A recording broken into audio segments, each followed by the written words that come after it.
আপনি কি কখনো খেয়াল করেছেন ফেসবুক বা ইউটিউবের 5 মিনিট স্ক্রল করার পর আপনার মেজাজ খিটখিটে হয়ে যায়, বা আপনি কোনো কারণ ছাড়াই ক্লান্ত বোধ করেন? স্ক্রিনের দিকে তাকিয়ে আপনি কি কখনো ভেবেছেন আমরা আসলে কি দেখছি? প্রতিদিন কয়েক ঘন্টা অবিরাম স্ক্রল করার পর আপনার মস্তিষ্ক ঠিক কী অবশিষ্ট থাকে?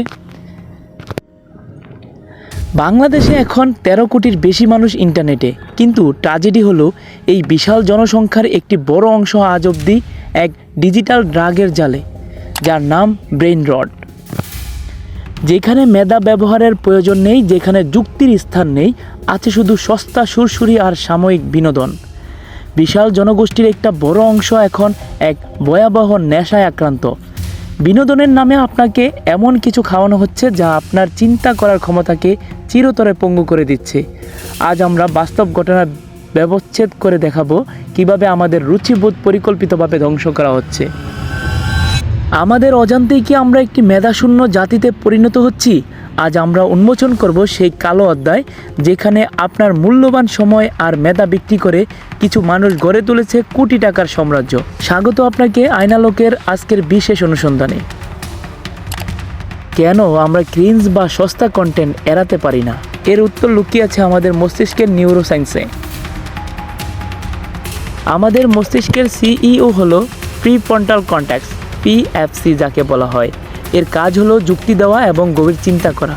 অন্যদিকে আমাদের আবেগ নিয়ন্ত্রণ করে অ্যামিগডালা। যখন আপনি আয়নালোকের কোনো তথ্যবহুল ভিডিও দেখেন, তখন আপনার পিএফসি কঠোর পরিশ্রম করে, কিন্তু যখন স্ক্রিনে ভেসে ওঠে কোনো অশ্লীল অথবা খাট ভাঙার গল্প কিংবা অদ্ভুত কোনো চ্যালেঞ্জ, তখন মস্তিষ্ক কোনো পরিশ্রম ছাড়াই প্রচুর পরিমাণে ডোপামিন রিলিজ করে। ফলস্বরূপ মস্তিষ্ক অলস হয়ে যায়। আপনি যত বেশি এই নিম্নমানের কন্টেন্ট দেখবেন, আপনার চিন্তাশক্তি ততটাই সংকুচিত হবে। আপনি কি বিনোদিত হচ্ছেন, নাকি আপনার মস্তিষ্ক ধীরে ধীরে অকেজো হয়ে যাচ্ছে? ব্লগিংয়ে বিকৃত আনন্দ আপনাকে উপভোগ করাচ্ছে ঠিকই, কিন্তু আপনার মস্তিষ্ক আপনার চিন্তাধারার ক্ষমতার বাইরে চলে যাচ্ছে, সেটি আপনি টেরও পাচ্ছেন না। এবার আসা যাক একটি ব্লগিং সাইটে। ডেইলি ব্লগিং, অন্যের শোবার ঘর থেকে রান্নাঘর পর্যন্ত উকি দেওয়া এখন আমাদের প্রধান বিনোদন। মনোবিজ্ঞানের ভাষায় একে বলা হয় ভয়ারিজম।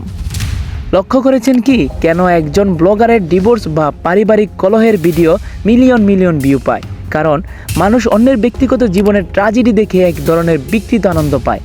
এটি আমাদের সহমর্মিতা কমিয়ে দিচ্ছে এবং অন্যের ব্যক্তিগত জীবনে নাক গলানোকে সামাজিক স্বীকৃতি দিচ্ছে। আমরা নিজেদের জীবনের সমস্যা সমাধান না করে অন্যের ড্রামা দেখে সময় নষ্ট করছি। এটা কি সুস্থ সমাজ গঠনের লক্ষণ? আত্মসম্মানের বিসর্জন নয় কি? বাংলাদেশের অনেক বড় ক্রিয়েটার একসময় ভালো কাজ দিয়ে শুরু করেছিল, কিন্তু আজ তারা বাথরুমে 24 ঘন্টা থাকা কিংবা সস্তা প্রাঙ্ক ভিডিও বানাচ্ছেন। কেন? এখানে কাজ করছে ফাউস্টিয়ান বার্গ থিওরি। জার্মান লোককাহিনী অনুযায়ী ফাউস্ট নামের এক ব্যক্তি ক্ষমতার লোভে শয়তানের কাছে নিজের আত্মা বিক্রি করেছিলেন।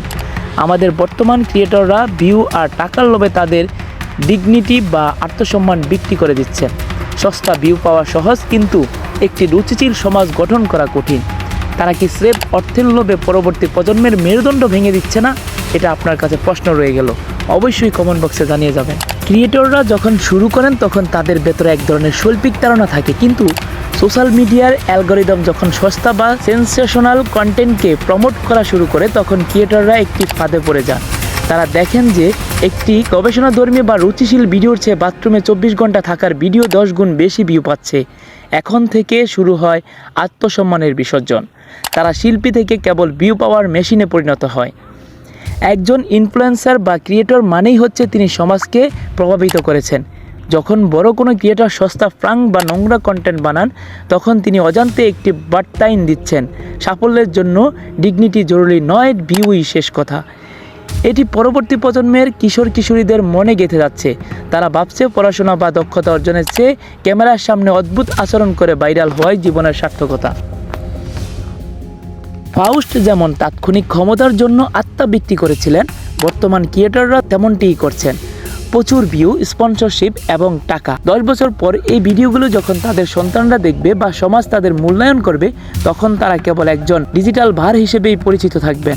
কোনো বড় সম্মানজনক মঞ্চে তাদের জায়গা হবে না। রুচির দুর্ভিক্ষ ও সংস্কৃতির অবক্ষয় রুচিশীল সমাজ গঠনে ক্রিয়েটরদের ভূমিকা ছিল অগ্রণী, কিন্তু যখন মেইনস্ট্রিম ক্রিয়েটররা সস্তা কন্টেন্টের জোয়ারে গা ভাসান, তখন দর্শকরা ধীরে ধীরে মানহীন কন্টেন্টের অভ্যস্ত হয়ে পড়েন। একে বলা হয় রিচ টু দ্য বটম, অর্থাৎ কে কার চেয়ে বেশি নিচে নামতে পারে তার প্রতিযোগিতা। এতে করে মেধাবী ক্রিয়েটররা নিরুৎসাহিত হয়ে হারিয়ে যাচ্ছেন। পাউস্টের পরিণতি শুভ ছিল না, ঠিক তেমনি আত্মসম্মান বিলিয়ে দিয়ে পাওয়া জনপ্রিয়তাও ক্ষণস্থায়ী। একজন ক্রিয়েটরের সম্পদ তার ভিউ নয়, বরং তার প্রতি সম্মান, মানুষের শ্রদ্ধা। সেই শ্রদ্ধা যখন হারিয়ে যায় তখন মিলিয়ন সাবস্ক্রাইবার থাকলেও দিন শেষে তিনি এক নিঃস্ব মানুষ। এবার আসুন, সমস্যাটি কি শুধু ক্রিয়েটরদের? একদমই নয়, সমস্যা আমাদের অডিয়েন্সের রুচিতেও। ইউটিউবের কমেন্ট সেকশন দেখলে বোঝা যায় আমাদের মান কোথায় নেমেছে। যখন অডিয়েন্স সস্তা জিনিস ডিমান্ড করে, মার্কেটও তখন সস্তা হয়ে যায়। এটি একটি টপিক্স লুপ বা বিষাক্ত চক্র। ভালো ক্রিয়েটররা ভিউ না পেয়ে হারিয়ে যাচ্ছে না, আর কুরুচিপূর্ণ ক্রিয়েটররা পাচ্ছেন বড় বড় ব্র্যান্ড ডিল। এই চক্র না ভাঙলে আগামী 10 বছরে আমাদের দেশে কোনো চিন্তাশীল নাগরিক অবশিষ্ট থাকবে না। যখন সিংহভাগ অডিয়েন্স শিক্ষামূলক বা গবেষণাধর্মী ভিডিওর চেয়ে সস্তা পাঙ্ক, রোস্টিং বা ব্যক্তিগত জীবনের অপ্রাসঙ্গিক ব্লগ বেশি পছন্দ করে, তখন অ্যালগরিদম সেই ভিডিওগুলোকেই সবার সামনে নিয়ে আসে।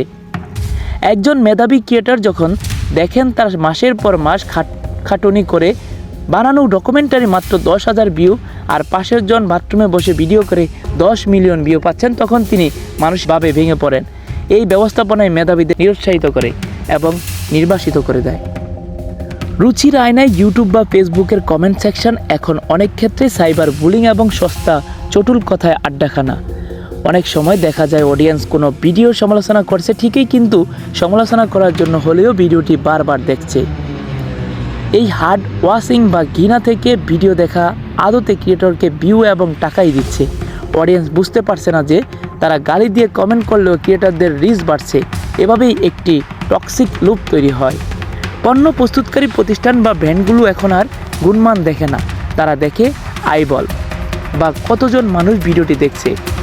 যখন কোনো বিতর্কিত বা কুরুচিপূর্ণ ক্রিয়েটর লক্ষ লক্ষ ভিউ পান, বড় বড় ব্র্যান্ডগুলো তাদেরকে স্পন্সরশিপ দেয়। এর ফলে সেই ক্রিয়েটররা আর্থিকভাবে আরও শক্তিশালী হন এবং আরও সস্তা কন্টেন্ট বানানোর সাহস পান।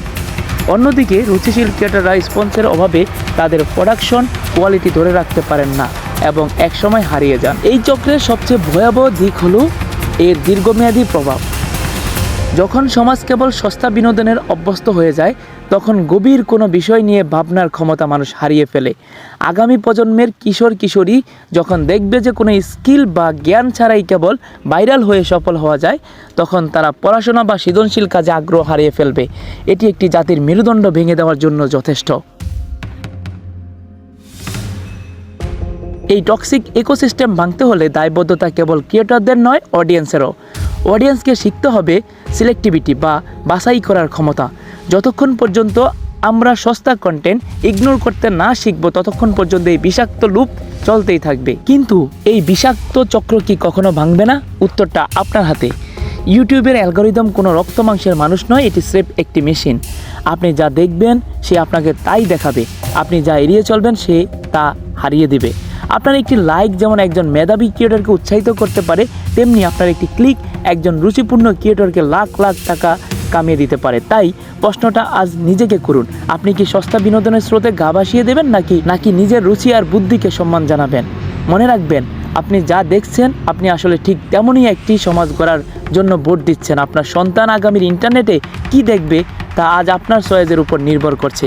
যদি মনে করেন আমাদের এই সমাজ এবং ডিজিটাল প্ল্যাটফর্মগুলোকে পরিষ্কার করা দরকার, তবে আজ থেকেই রুচিশীল কন্টেন্টকে সাপোর্ট করা শুরু করুন।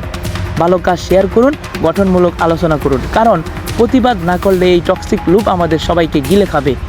আপনার মতামত কমেন্টে জানান, আমরা কি আসলেই একটি চিন্তাশীল সমাজ ধরে রাখতে পারবো কিনা। আপনি কি দেখবেন সেটা আপনার ব্যক্তিগত সিদ্ধান্ত, কিন্তু একটি কথা মনে রাখবেন, you feed your brain with junk, don't be surprise of your thought become junk. আজই আপনার ডিজিটাল ফিড পরিষ্কার করুন, এমন চ্যানেলকে সাপোর্ট করুন যা আপনাকে ভাবতে শেখায়, যা আপনার জ্ঞান বৃদ্ধি করে, যা আপনার সন্তানের জন্য মঙ্গল বয়ে আনবে। এমন চ্যানেল ফলো করুন যা আপনাকে নতুন কিছু শেখায়, যা আপনার মস্তিষ্ককে ভাবায়। আয়নালোক সবসময় চেষ্টা করে আপনাদের সামনে সত্য এবং যুক্তি তুলে ধরতে।